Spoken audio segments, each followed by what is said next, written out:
नमस्कार दोस्तों। आज हम बात करने वाले हैं फाइल मेनू के अंदर दी गई सभी कमांड्स के लिए। किसी भी बनाई गई फाइल को सेव करने के लिए हमें फाइल मेनू की सेव कमांड का उपयोग करना होता है।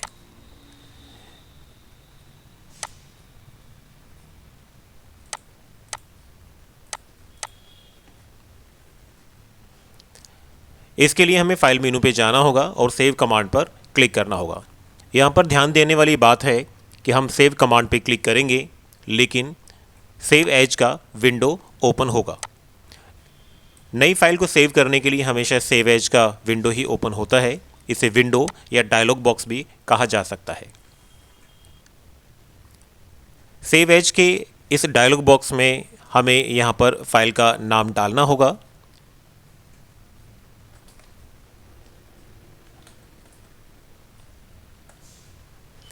फाइल का नाम लिखने के बाद आपको सेव बटन पर क्लिक करना होगा।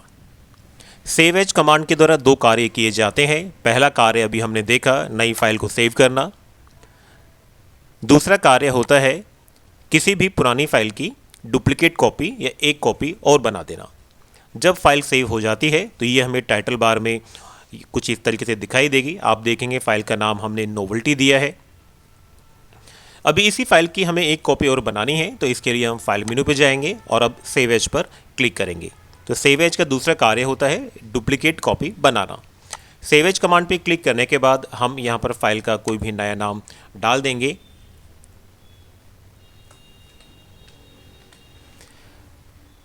फाइल का नाम डालने के बाद आप सेव करेंगे तो हमारी पुरानी फाइल का नाम नोवेल्टी है और उसी फाइल की एक कॉपी और बन गई जो हमने ABC के नाम से सेव की है।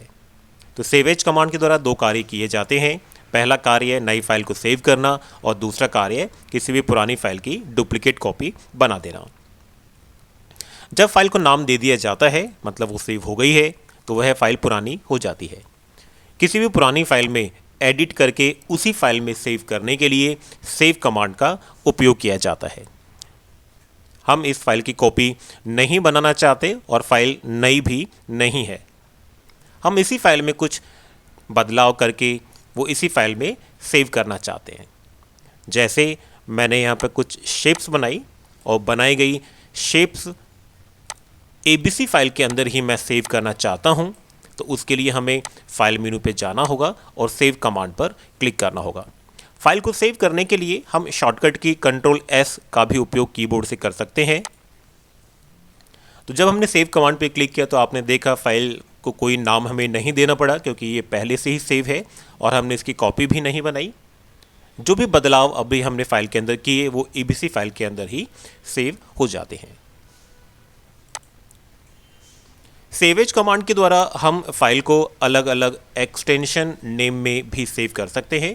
तो यहाँ पर अब हम समझेंगे कि एक्सटेंशन नेम क्या होते हैं।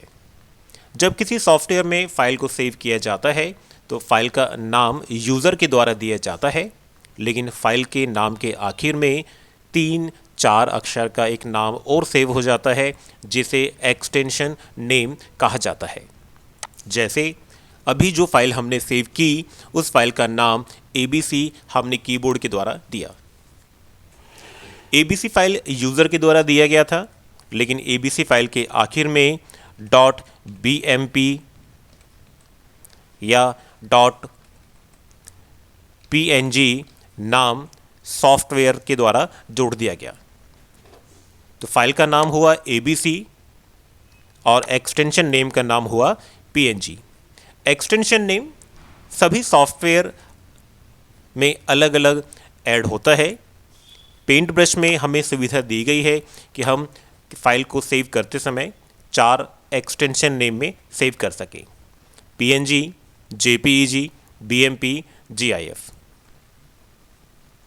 चारों ही एक्सटेंशन नेम के अलग अलग विशेषताएं हैं। हम यहाँ पर इन एक्सटेंशन नेम के लिए विस्तार से चर्चा करते हैं। PNG का पूरा नाम होता है पोर्टल नेटवर्क ग्राफिक्स। JPEG का पूरा नाम होता है joint photographic expert group. BMP bitmap images होती हैं और GIF ग्राफिक्स इंटरचेंज फॉर्मेट होता है। ये इनका फुल फॉर्म है। अब हम अलग अलग एक्सटेंशन नेम में फ़ाइल को सेव करके इनका अंतर भी जानते हैं।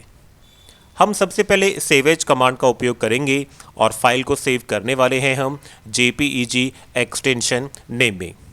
JPEG एक्सटेंशन नेम में फ़ाइल का साइज़ बहुत ही कम रहता है और क्वालिटी अच्छी रहती है।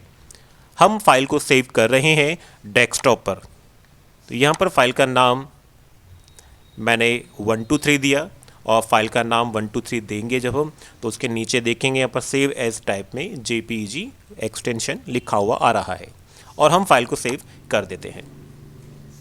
अब इसी फाइल को हम सेव एज कमांड के द्वारा, क्योंकि हमें कॉपी बनानी है, सेव एज कमांड के द्वारा हम BMP एक्सटेंशन नेम में सेव करेंगे। BMP एक्सटेंशन नेम में फ़ाइल को सेव करते समय हमने फ़ाइल का नाम यहाँ पर चेंज कर दिया, 456 के नाम से हमने फ़ाइल को सेव किया। दोनों ही फाइलें डेस्कटॉप पर सेव हुई है, तो हमें डेस्कटॉप पर जाकर अभी चेक करना होगा। डेस्कटॉप पर जाने के लिए आप सॉफ्टवेयर को मिनिमाइज़ कर दें और यहाँ पर चेक करें।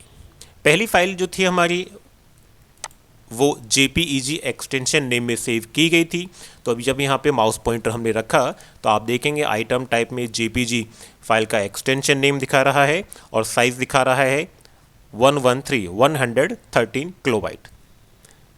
नीचे जो फाइल दी गई है जिसका नाम 456 दिया था हमने, माउस पॉइंटर रखने पर यहाँ आइटम टाइप में दिखाएगा BMP एक्सटेंशन नेम में इसको सेव किया गया था और इस फाइल का साइज़ है 11.8 MB। तो हम देखें कि JPEG फाइल जो हमने सेव की थी उसका साइज़ मात्र 113 किलोबाइट है, जबकि BMP एक्सटेंशन नेम में फ़ाइल सेव करने पर उसका साइज़ 11.8 MB है। लगभग 11,800 किलोबाइट बोल सकते हैं इसे। तो बहुत डिफरेंस दोनों फाइलों के साइज़ में दिखाई दिया हमको। तो उम्मीद आपको समझ में आया होगा कि अगर JPEG एक्सटेंशन नेम में हम फाइल को सेव करते हैं तो फाइल का साइज़ कम रहता है, क्वालिटी फिर भी अच्छी रहती है। यदि हम BMP एक्सटेंशन नेम में फ़ाइल को सेव करते हैं तो क्वालिटी अच्छी रहेगी लेकिन साइज़ बहुत ही अधिक बनता है। आप इन एक्सटेंशन नेम के नीचे दिए गए ये 2 सेंटेंस भी पढ़ सकते हैं। JPEG में सेव की गई फाइलों को हम कंप्यूटर पर, इंटरनेट, ईमेल कहीं पर भी उपयोग कर सकते हैं। अगर BMP एक्सटेंशन नेम में हम फाइल को सेव करते हैं तो आप उसे सिर्फ कंप्यूटर पर इस्तेमाल कर पाएंगे, इंटरनेट पर एक वॉलपेपर के रूप में उपयोग नहीं कर पाएंगे। अगर हम फाइल को GIF एक्सटेंशन नेम में सेव करते हैं तो इसमें क्वालिटी बहुत ही हल्की हो जाती है। यहाँ पे आप देखें लिखा हुआ है save a simple drawing with lower quality. आप इसे इंटरनेट, कंप्यूटर कहीं भी इस्तेमाल कर सकते हैं लेकिन क्वालिटी बहुत ही ख़राब हो जाती है। PNG में क्वालिटी बहुत ही अच्छी रहती है और आप इसे इंटरनेट, कंप्यूटर कहीं पर भी उपयोग कर सकते हैं। तो उम्मीद आपको समझ में आया होगा सेव और सेव एज कमांड के अंदर अंतर। अगली कमांड हम करने वाले हैं फाइल मेनू की, जिसमें प्रिंट कमांड का उपयोग करेंगे। जो भी पेंटिंग हमने बनाई हुई है अगर उसे हम पेपर पर निकालना चाहते हैं प्रिंटर के द्वारा तो उसके लिए हम फाइल मेनू में जाना होगा हमें, और प्रिंट कमांड के अंदर हमें प्रिंट प्रीव्यू देखना होगा। फाइल को प्रिंट निकालने से पहले हमेशा प्रिंट प्रीव्यू को देखा जाता है। प्रिंट प्रीव्यू में हमें पता चलता है कि जब फाइल निकलेगी तो ये किस तरह से हमें पेपर पर दिखाई देगी। अभी हम प्रिंट प्रीव्यू में देखें कि हमारा जो पेज है वो लेफ़्ट टॉप में कुछ एरिया ही यहाँ पर हमने ड्राइंग बनाया है, बाकी का पूरा एरिया हमारा इस समय खाली है। प्रिंट प्रीव्यू से बाहर निकलने के लिए आप क्लोज प्रिंट प्रीव्यू कमांड पर क्लिक करेंगे तो प्रिंट प्रीव्यू से हमें ये पता चला कि जो ड्राइंग वाली फ़ाइल हमारी प्रिंट होकर निकलने वाली है वो किस तरह से दिखाई देगी। फाइल को प्रिंट करने से पहले हमें प्रीव्यू देखना होता है और साथ में पेज सेटअप कमांड के द्वारा पेज की सेटिंग भी करनी होती है। पेज सेटअप कमांड पे क्लिक करने पर हमें पेज सेटअप का विंडो कुछ इस तरह से दिखाई देता है। यहाँ पर पेपर का साइज़ आप देखेंगे, पेपर साइज़ के सामने A4 साइज़ का पेज इस समय लिखा हुआ है। अगर आपके कंप्यूटर में A4 साइज़ के अलावा कोई दूसरा साइज़ दिया गया है तो आपको A4 पेपर सेलेक्ट करना होगा। अधिकांश printer A4 size page print करने के लिए ही बनाए जाते हैं। A4 साइज़ पेज की लेंथ हाइट होती है 11.69 इंचेस और विड्थ चौड़ाई होती है 8.27 इंचेस। नेक्स्ट यहाँ पर ओरिएंटेशन के नाम से एक कमांड और दिया गया है। ओरिएंटेशन 2 प्रकार का है। आप यहाँ देखेंगे 2 रेडियो बटन आपको दिखाई देंगे। ओरिएंटेशन 2 प्रकार के दिए गए हैं। पोर्ट्रेट, जिसमें कि पेज सीधे पेज पे प्रिंट आउट निकलता है। अगर हम लैंडस्केप रेडियो बटन लेते हैं तो पेज आड़ा हो जाएगा। इस तरीके से जो हम देख रहे हैं अब प्रीव्यू में इस प्रकार निकलेगा। ये हमारी इच्छा पे डिपेंड करता है कि हम पोर्ट्रेट फॉर्मेट में अपने फाइल को प्रिंट आउट करना चाहते हैं या लैंडस्केप फॉर्मेट में। ड्राइंग अधिकतर लैंडस्केप में निकाली जाती है। टाइपिंग का कोई भी पेज हो तो आप उसे पोर्ट्रेट में निकाल सकते हैं।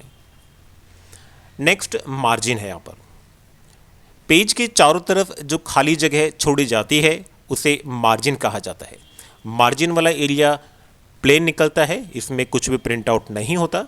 तो हमें अपनी फाइल के अंदर इस समय यहाँ पर देखिए लेफ़्ट, राइट, टॉप, बॉटम आधा इंच का मार्जिन यहाँ पर दिया हुआ है। हम अपनी आवश्यकता के अनुसार इस मार्जिन के साइज़ को कम या ज़्यादा निकाल सकते हैं। अगर आप मार्जिन अधिक देते हैं तो फाइल का जो वर्किंग एरिया रहेगा, बीच के एरिया जहाँ पे प्रिंट आउट निकलेगा, वो कम हो जाएगा। तो मार्जिन वाले एरिया में आप हमेशा आधा इंच या 1 इंच लिखकर रख सकते हैं। जो भी ड्राइंग हमने बनाई है उस बनाई गई ड्राइंग को अगर आप पेज के सेंटर में प्रिंट करना चाहते हैं तो आप उसे हॉरिजॉन्टल और वर्टिकल सेंटरिंग चेक बॉक्स को सेलेक्ट कर सकते हैं। इसके बाद हमें ओके करके बाहर आ जाना है। पेज सेटिंग करने के बाद हमें फिर से फाइल मेनू में जाकर प्रिंट कमांड के द्वारा प्रिंट प्रीव्यू को देखना होगा। प्रिंट प्रीव्यू देखने के बाद हमें फाइनली पता चल जाता है कि जो फाइल प्रिंट होके आएगी वो किस तरह से दिखाई देगी। अगर आप अपने प्रिंट प्रीव्यू और पेज सेटअप से सेटिस्फाई हैं तो आप फाइनली प्रिंट कमांड पर क्लिक कर सकते हैं। प्रिंट कमांड पर क्लिक करने के बाद इस तरह से प्रिंट का एक विंडो खुल जाएगा। यहाँ पर हमें ऊपर देखेंगे आप प्रिंटर्स दिए गए हैं। हमें प्रिंटर सेलेक्ट करना होगा कि हम किस प्रिंटर के द्वारा प्रिंट आउट निकालना चाहते हैं। जैसे इस समय आप देखेंगे इस कंप्यूटर पे HP कंपनी का लेजरजेट 1020 मॉडल एक प्रिंटर जुड़ा हुआ है, तो हम इसके द्वारा प्रिंट आउट निकालना चाहते हैं। फिर नीचे यहाँ पर नंबर ऑफ़ कॉपी पूछी गई है आपसे कि आप इस फाइल की कितनी कॉपी निकालना चाहते हैं। तो यहाँ पर 2 बटन दिए गए हैं। ऊपर वाला बटन कॉपी को इंक्रीज़ करेगा और नीचे वाला डिक्रीज़ करेगा। आप इसे कीबोर्ड से लिख भी सकते हैं। जितनी कॉपी आपको निकालनी है आप उतना लिखें और इसके बाद अप्लाई, और अप्लाई के बाद में प्रिंट कमांड पर आप क्लिक कर सकते हैं। ऐसा करने पर आपकी फ़ाइल प्रिंट आउट हो जाएगी। अभी हमें यहाँ पर आवश्यकता नहीं थी, इसलिए मैंने इस प्रिंट की विंडो को कैंसिल कर दिया। फाइल मेनू में अगली कमांड है फ्रॉम स्कैनर और कैमरा। इस समय ये कमांड उपयोग नहीं होगी क्योंकि इस कंप्यूटर से कैमरा या स्कैनर जुड़ा हुआ नहीं है। अगर कनेक्ट है तो आप स्कैनर और कैमरे के द्वारा किसी भी फ़ोटो को कैप्चर करके पेंट ब्रश में ला सकते हैं। सेंड इन ईमेल, जो भी फाइल हमने पेंट में बनाई है उस फाइल को ईमेल के द्वारा हम किसी भी व्यक्ति को भेज सकते हैं। हम इंटरनेट का टॉपिक जब पढ़ेंगे तब इस विषय पर चर्चा करेंगे। पेंट ब्रश में बनाई गई किसी भी फाइल को डेस्कटॉप पर वॉलपेपर के रूप में सेट करने के लिए set as desktop background command का उपयोग किया जाता है। हम यहाँ पर 3 तरह से फाइल को डेस्कटॉप पर वॉलपेपर के रूप में सेव कर सकते हैं, सेट कर सकते हैं। सबसे फर्स्ट हम यूज़ करके देखेंगे सेंटर। सेंटर पर क्लिक करने के बाद हमें मिनिमाइज़ करना होगा पेंट ब्रश को, और हम बैकग्राउंड में देखें कि पहले डेस्कटॉप पर जो पिक्चर डली हुई थी वो हट चुकी है और पेंट ब्रश के अंदर जो हमने पेंटिंग बनाई वो एक वॉलपेपर रूप में सेव हो चुकी है। आपको ये भी ध्यान रखना होगा कि अगर आप set as desktop background command का उपयोग कर रहे हैं तो आपकी फ़ाइल BMP एक्सटेंशन नेम में सेव होनी चाहिए। तो सेट एज डेस्कटॉप बैकग्राउंड के अंदर दूसरा तरीका हम यूज़ करते हैं टाइल पे क्लिक करने के बाद में भी हम डेस्कटॉप पर जाकर देखें तो हमारी फ़ाइल जो है वो टाइल के रूप में सेव हो गई है। फाइल का कुछ हिस्सा, क्योंकि स्क्रीन बड़ी थी तो फाइल का कुछ हिस्सा नीचे यहाँ पर सेट हो चुका है। और सेट एज डेस्कटॉप बैकग्राउंड में जो तीसरा तरीका दिया गया है वो है फिल। जो भी पेंटिंग हमने बनाई हुई है वो पूरी स्क्रीन पर स्ट्रेच होकर सेट हो जाती है। तो ये डेस्कटॉप बैकग्राउंड कमांड था।